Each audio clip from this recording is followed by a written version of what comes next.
আল্লাহর বিশেষ 5টি নাম পড়ে দোয়া করলে সাথে সাথে আল্লাহ তাআলা দোয়াগুলো কবুল করে নেবেন, অ্যাকসেপ্ট করে নেবেন।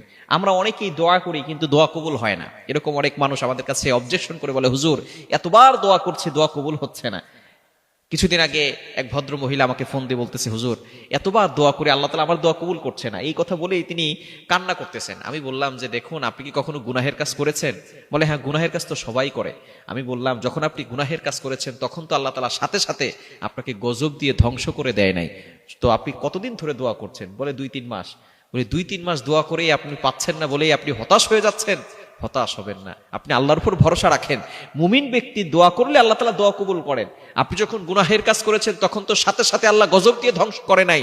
সুতরাং এখন আপনি বিপদে পড়ে আল্লাহর কাছে চাইছেন আর পান না, এই জন্যই আপনি হতাশ হয়ে যাচ্ছেন। এরকম হতাশ হবেন না, আপনি আল্লাহর উপর ভরসা রাখেন। এজন্য দোয়া কবুলের জন্য কিছু শর্ত আছে, কিছু নিয়ম রয়েছে। হারাম খেলে কিন্তু দোয়া কবুল হয় না। আপনি আল্লাহর প্রতি ইয়াকিন না রেখে যদি দোয়া করেন তাহলে সেই দোয়া কবুল হবে না। আল্লাহর প্রতি ট্রাস্ট, আল্লাহর প্রতি বিশ্বাস আপনার থাকতে হবে যে না, আমার রব আমাকে দিবেন, আমার রব আমাকে সৃষ্টি করেছেন, আমি সেই রবের বান্দা, সেই রবের বান্দি, আমার রব আমাকে দিবেন, আমার রব চাইলে সবকিছু করতে পারেন। এরকম ইয়াকিন, বিশ্বাস আপনার কাছে থাকতে হবে, তাহলে আপনার দোয়া আল্লাহ তাআলা অ্যাকসেপ্ট করবেন।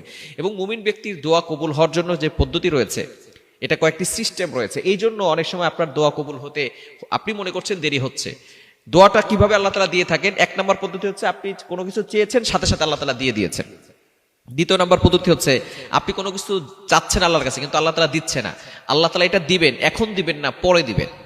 3 নম্বর পদ্ধতি হচ্ছে আল্লাহ তাআলা এখনো দিবেন না, আপনি যে জিনিসটা চাচ্ছেন ওইটা দিবেন না, ওইটার দোয়ার বদৌলতে আল্লাহ তাআলা বড় একটি জিনিস আপনাকে দান করবে, যেটা আপনার জন্য কল্যাণকর হবে।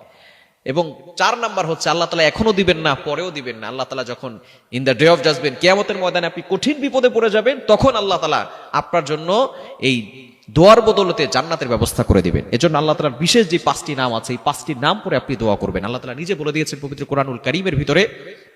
পবিত্র কোরআনুল কারীম খুলেন, আল্লাহ তাআলা বলছেন 9 নম্বর পারা 13 নম্বর পৃষ্ঠার 4 নম্বর লাইন, সূরা আনআমের 180 নম্বর আয়াতে আল্লাহ বলছেন, ওয়ালিল্লাহিল আসমাউল হুসনা ফাদউহু বিহা। আল্লাহ তাআলা এই গুণবাচক নাম করে দোয়া করলে আল্লাহ তাআলা সেই নামগুলো কবুল করে নেন। সুতরাং আল্লাহ তাআলার 5টি নাম রয়েছে।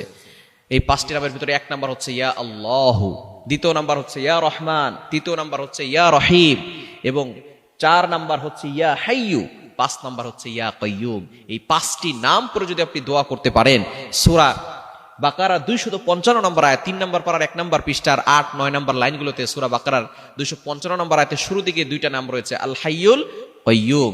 এবং সূরা ফাতিহার শুরুতে আল্লাহ তাআলা 2টি নাম আছে, আলহামদুলিল্লাহি রাব্বিল আলামিন, আর রহমান আর রহিম। এই 2টি নাম